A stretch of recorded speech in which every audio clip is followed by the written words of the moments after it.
अटल बिहारी वाजपेयी जी ने कश्मीर के बारे में कहा था कि इंसानियत, जमूरियत और कश्मीरियत को बचाकर रखना होगा और उसी को कायम रखने के लिए बहुत प्रयास भी करना पड़ेगा। लेकिन आज हम लोग किस तरीके से जम्मू एंड कश्मीर को देखते हैं कि जम्मू कश्मीर को पहले स्टेट का दर्जा था, बाद में यूनियन टेरिटरी का दर्जा दिया गया और वापस से स्टेटहुड का, राज्य का दर्जा दिए जाने का प्रस्ताव जो है वो नरेंद्र मोदी जी ने रखा है। और वो रखा कहां पर है?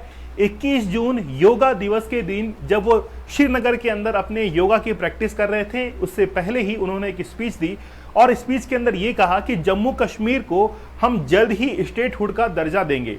आज हम लोग इस लेक्चर में ये जानेंगे कि आखिरकार यूनियन टेरिटरी क्या होती है, यूनियन टेरिटरी को बनाने के पीछे रीजंस क्या है, लेकिन दिल्ली जो बहुत लंबे समय से यूनियन टेरिटरी है, इसको स्टेटहुड क्या बनाया जा सकता है और अगर बनाया जा सकता है तो उसके लिए क्या प्रोविजंस होने चाहिए। लेकिन मेरी राय के अंदर दिल्ली गवर्नमेंट को या दिल्ली स्टेट को यूनियन टेरिटरी को स्टेट का दर्जा दिया जाना बहुत ज्यादा मुश्किल है।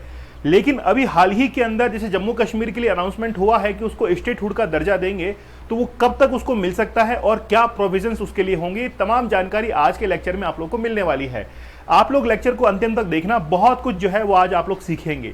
तो रिसेंटली क्या हुआ है कि ग्रेटर कश्मीर जो न्यूज़पेपर है उसने इस चीज को कवर किया है कि assembly elections in Jammu Kashmir के अंदर सितंबर 2024 के अंदर असेंबली इलेक्शंस होने जा रहे हैं। रिस्टोरेशन ऑफ स्टेटहुड सून, मतलब राज्य का दर्जा जो है वो जल्द दिया जाएगा और पीएम मोदी के द्वारा श्रीनगर के अंदर हाल ही में इस चीज को अनाउंस किया गया है। लेकिन प्राइम मिनिस्टर आखिरकार श्रीनगर के अंदर कर क्या रहे हैं? 21 जून को हम लोग योगा डे जो है वो सेलिब्रेट करते हैं और इस बार पीएम ने डिसाइड किया था कि मैं श्रीनगर में जाकर इसको सेलिब्रेट करूंगा और इसीलिए उन्होंने जम्मू कश्मीर के अंदर विजिट किया। आप लोग को पता है कि जम्मू कश्मीर ऑलरेडी जो है वो असेंबली इलेक्शंस के लिए प्रिपेयर कर रहा है और इस बार बहुत महत्वपूर्ण होने वाले हैं जम्मू कश्मीर के असेंबली इलेक्शंस। यूनियन टेरिटरी का दर्जा है अभी जम्मू कश्मीर के पास में और जल्द ही उसको स्टेटहुड का दर्जा दिया जाएगा।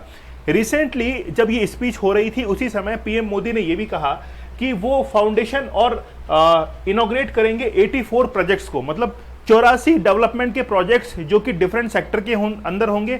चाहे हम लोग इंफ्रास्ट्रक्चर की बात करें, रोड डेवलपमेंट की बात करें, इलेक्ट्रिसिटी की बात करें, वाटर सप्लाई की बात करें, ऐसे 84 प्रोजेक्ट्स जो है वो जम्मू कश्मीर के अंदर शुरू किए जाएंगे जिसकी कीमत लगभग 1500 करोड़ के आसपास है। तो 1500 करोड़ के प्रोजेक्ट जो है वो श्रीनगर और जम्मू कश्मीर के अंदर शुरू किए जाएंगे और ये अनाउंसमेंट पीएम मोदी ने किया है। लेकिन शेर कश्मीर, देखिए यहां जहां पर ये 21 जून का सेलिब्रेशन हो रहा है योगा डे का, वो जगह है शेर Kashmir international conference centre SKICC और इस बार की जो थीम है वो है empowering youth and transforming Jammu and Kashmir. तो याद रखना, एग्जाम के पॉइंट ऑफ व्यू से काफी इंपॉर्टेंट है और प्रधानमंत्री नरेंद्र मोदी आपको विभिन्न मुद्राओं के अंदर यहां पर दिखाई पड़ रहे हैं। मैं जब न्यूज़पेपर्स को पढ़ रहा था, जैसे राजस्थान के मुख्यमंत्री जी की बात करें, भजनलाल शर्मा जो हैं वो यहाँ के मुख्यमंत्री हैं, जब वो योगा कर रहे थे तो तड़ासन कर रहे थे, तो तड़ासन करते करते उनका बैलेंस बिगड़ गया और वो नीचे की ओर गिर पड़े। तो ऐसे बहुत सारे योगा के पोस्चर्स हैं जिनको करने के अंदर बहुत मुश्किलात का सामना करना पड़ता है, लेकिन मोदी जी बहुत आसानी से, आप लोग देख सकते हैं किस तरीके से एक जवान बच्चा जो है एक यूथ करता है उसी प्रकार से कर रहे हैं। मोदी जी ने ये अनाउंस किया था हाल ही के अंदर कि मैं जब वहां पर विजिट करूंगा तो वहां के जो ग्रेजुएट्स हैं उनको गवर्नमेंट जॉब भी जो है वो ऑफर करूंगा। तो इसी के साथ में अपॉइंटमेंट लेटर जो है 2000 जो फ्रेशर्स हैं उनको गवर्नमेंट रिक्रूट के तौर पर वहां पर अपॉइंटमेंट लेटर दिए गए। इसके साथ में उन्होंने ये भी अनाउंस किया कि मैं जम्मू कश्मीर के अंदर जा रहा हूं। इसके पीछे 2 रीजन है, मतलब एक्साइटेड क्यों है। पहला रीजन तो ये है कि जम्मू कश्मीर के अंदर जो फाउंडेशन के प्रोजेक्ट्स चल रहे हैं वो जल्द से जल्द मैं जम्मू कश्मीर के अंदर पहुंचाना चाहता हूं और दूसरी बात ये है कि जब से लोकसभा इलेक्शंस हुए हैं उसके बाद में पहली बार विजिट कर रहे हैं जम्मू एंड कश्मीर के अंदर। तो 2 रीजन जो है वो बताए हैं इन्होंने कि मैं आखिरकार जम्मू कश्मीर के अंदर विजिट क्यों कर रहा हूं। इसके साथ में ही लोकसभा के अभी जो इलेक्शंस हुए थे उसके अंदर 3 समुदायों ने पार्टिसिपेट किया पहली बार। पाकिस्तान के रिफ्यूजीज जो कि माइग्रेट हैं from Pakistan, people from Valmiki community, और मैंने इसको हाईलाइट भी कर दिया है, इसके पीछे भी रीजन है, और इसके साथ में फैमिलीज ऑफ सफाई कर्मचारी, उन्होंने पहली बार जो है वो लोकसभा इलेक्शंस के अंदर पार्टिसिपेट किया था। इस चीज को मैंने इसलिए हाईलाइट किया है वाल्मीकि कम्युनिटी को, क्योंकि वाल्मीकि कम्युनिटी के लिए पीएम मोदी ने यह कहा है कि बहुत लंबे समय से डिमांड चल रही है कि इनको एससी के अंदर शामिल किया जाए, और इसीलिए पीएम मोदी ने कहा है कि जैसे ही असेंबली के इलेक्शंस होंगे हम इनके लिए सीटें रिजर्व रखेंगे, साथ में ही इनको एससी का दर्जा जो है वो भी दिया जाएगा। तो सितंबर 2024 के अंदर हाल ही में अब जो है इलेक्शंस होने जा रहे हैं। G20 आप लोग को पता है कि 2023 के अंदर 9 और 10 सितंबर को न्यू दिल्ली के अंदर हुआ था, लेकिन इसके डेलीगेशंस जो हैं वो जम्मू एंड कश्मीर के अंदर भी पहुंचे थे। तो इस बात का जिक्र भी किया गया था कि जिस तरीके से G20 को होस्ट किया था जम्मू एंड कश्मीर ने एक स्पेशल डेलीगेशन को, उसमें बहुत अहम रोल जो है वो अदा किया था। इस प्रकार हम लोग इंटरनेशनल लेवल पर जम्मू एंड कश्मीर को रिकॉग्नाइज करना चाहते हैं और बहुत सारे डेवलपमेंट प्रोजेक्ट जो है इसको यहां पर सक्सेसफुल करना चाहते हैं। G20 का जिक्र भी किया, साथ में G7 का जिक्र जो है वो भी किया गया था अपने स्पीच के अंदर। चलिए मुद्दे की बात हम लोग करते हैं। आखिरकार ये यूनियन टेरिटरीज क्या होती हैं?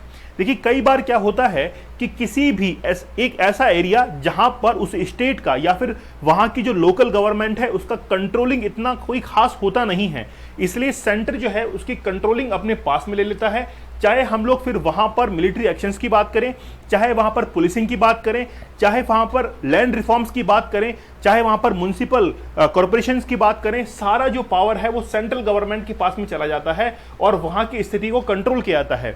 यहां पर दो जो एडमिनिस्ट्रेटर है वो काम करते हैं, या तो लेफ्टिनेंट गवर्नर काम करते हैं या फिर एडमिनिस्ट्रेटर काम करते हैं। जैसे हम लोग दिल्ली और पौंडीचेरी की बात करें तो वहां पर लेफ्टिनेंट गवर्नर काम करते हैं और बाकी जितने भी केंद्र शासित प्रदेश हैं वहां पर काम करते हैं वहां के एडमिनिस्ट्रेटर।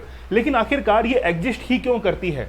देखिए, जिस समय हमारा भारत देश आजाद हुआ था, छोटे छोटे कई एरियाज, रियासतें ऐसी थी जो कि ये मांग कर रही थी कि हमको एक अलग देश का दर्जा चाहिए। इसीलिए थोड़ा सा हमको भी वेट करना था कि वो भारत के साथ में आकर मिले। तो यूनियन टेरिटरी बेसिकली इसीलिए एग्जिस्ट करती है कि पहला तो ये है कि सेंटर की जो पावर है यानी कि कंट्रोलिंग जो है वो ज्यादा बढ़ जाए, और इसके साथ में भारत में कई छोटे छोटे ऐसे एरियाज थे जहां पर दूसरे देशों के अधिकार भी थे। जैसे हम लोग गोवा की बात करें तो गोवा के अंदर पुर्तगीज थे आफ्टर इंडिपेंडेंस, तो हमको जो है वहां पर कंट्रोलिंग चाहिए थी। तो गोवा जो है पहले यूनियन टेरिटरी था और बाद में फिर स्टेटहुड का दर्जा इसको दिया गया। ऐसे बहुत सारे ऐसे छोटे छोटे एरियाज थे जो पहले यूनियन टेरिटरी थे और आज भी इनमें से कई एरिया जो है वो यूनियन टेरिटरी है। जैसे हम लोग रियासतों की बात करें तो राजा कभी इस चीज के लिए राजी नहीं हुए थे कि हम लोग भारत के साथ में आकर मिलेंगे, लेकिन शुरुआती दौर के अंदर उनको अपने साथ में रखने के लिए और सेंटर की तरफ से कंट्रोलिंग को बढ़ाने के लिए यूनियन टेरिटरी का दर्जा दिया गया था, और इसीलिए आज भी जो है वो यूनियन टेरिटरी एग्जिस्ट करती है। जैसे हम लोग देखते हैं कि पौंडीचेरी के अंदर है, अब पौंडीचेरी छोटा सा एरिया है, अब वहां पर पूरी स्टेट गवर्नमेंट काम नहीं कर सकती है क्योंकि फाइनेंशियल जो बर्डन है वो बहुत ज्यादा होगा, इसलिए सेंटर जो है उसकी पावर अपने पास में रखती है। लेकिन आखिरकार दिल्ली की क्या बात है? क्या वाकई में दिल्ली को स्टेटहुड का दर्जा मिलना चाहिए? लेकिन वास्तविकता यह है कि दिल्ली को स्टेटहुड का दर्जा नहीं मिल सकता है।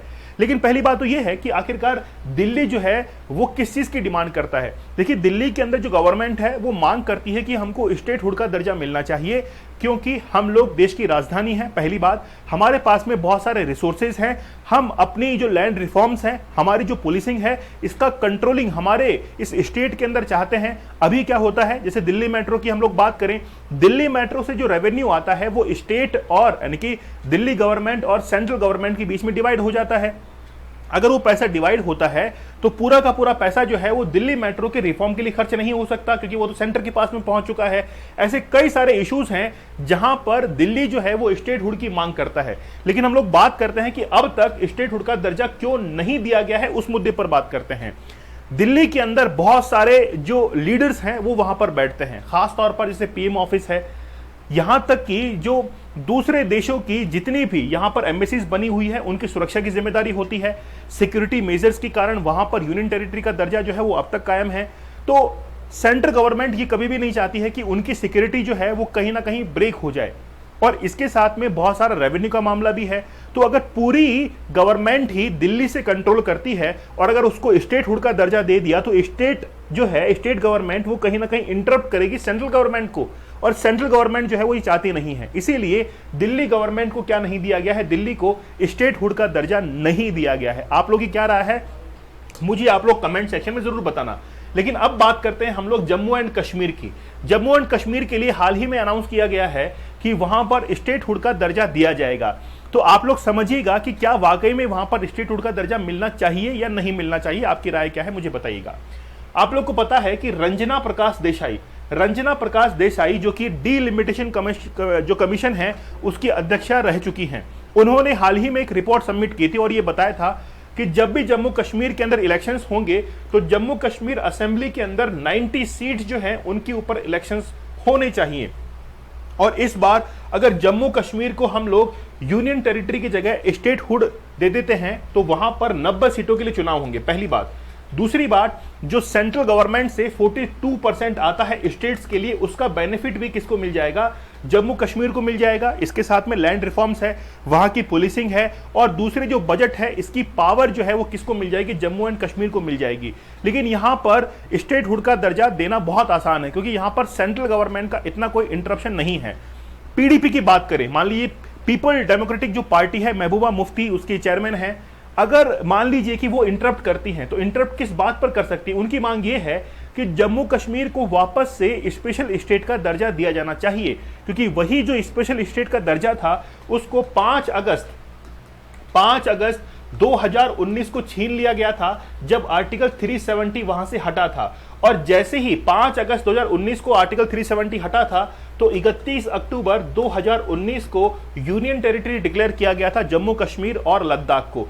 तो अगर मान लीजिए कि स्टेटहुड का दर्जा दिया जाता है किसको? जम्मू एंड कश्मीर को, तो फायदा ही होगा जम्मू कश्मीर को कि वहां पर टैक्सेस जो है वो पहुंच पाएंगे और कंट्रोलिंग पावर जो है वो बहुत अच्छे से हो पाएगी। साथ में ही अब सितंबर के अंदर इलेक्शंस होने जा रहे हैं तो वहां पर जैसे मान लीजिए हम लोग एजुकेशन सेक्टर्स की बात करें, हम लोग वहां पर बात करें म्युनिसिपैलिटीज की, इंफ्रास्ट्रक्चर की, तो बहुत अच्छे से डेवलप हो सकते हैं क्योंकि गवर्नमेंट जो है, स्टेट गवर्नमेंट, वो बहुत बेहतर काम कर पाएगी। इसीलिए रिसेंटली पीएम मोदी ने ये अनाउंस कर दिया है कि जम्मू कश्मीर को अब स्टेटहुड का दर्जा दिया जाएगा और वो बेहतर भी होगा, वो जो है वो बेहतर भी होगा। आपकी क्या राय है मुझे आप लोग कमेंट सेक्शन में जरूर बताइएगा। आप लोग हमारे 31 डेज हार्ड चैलेंज साथ में जरूर जुड़िएगा कि आखिरकार जो अल्कोहल कंज्यूम करते हैं उनके लिए कितने साइड इफेक्ट होते हैं। आप studyglobes.com वेबसाइट पर विजिट कीजिएगा और वहां पर इस कोर्स को ज्वाइन कीजिएगा। अल्कोहल कूपन कोड यूज कीजिएगा जिससे आप लोग को फ्लैट 50% और एक्स्ट्रा 30% डिस्काउंट अवेलेबल हो जाएगा। साथ में ही अगर आप लोग पोर्नोग्राफी को देखते हैं तो आप जल्दी ही इसको छोड़ दीजिए क्योंकि आपका जो सबकॉन्शियस माइंड है वो आपको आगे नहीं निकलने देता है, क्योंकि सबकॉन्शियस माइंड के अंदर ऑलरेडी जो है वो आपकी पोर्नोग्राफी भरी हुई है, कोई इनोवेटिव आइडिया नहीं आ पाता है, इसीलिए आप अपने स्टडीज के अंदर, अपने बिजनेस के अंदर बेहतर नहीं कर पाते हैं। और अगर बेहतर करना चाहते हैं तो आप हमारे 75 डेज के इस हार्ड चैलेंज के साथ में जरूर जुड़िए ताकि आप लोगों को बहुत बेहतरीन लाइफ स्टाइल जो है वो मिल सके। तो मिलते हैं आप लोगों से अगले सेशन के अंदर, तब तक के लिए धन्यवाद, थैंक यू, जय हिंद।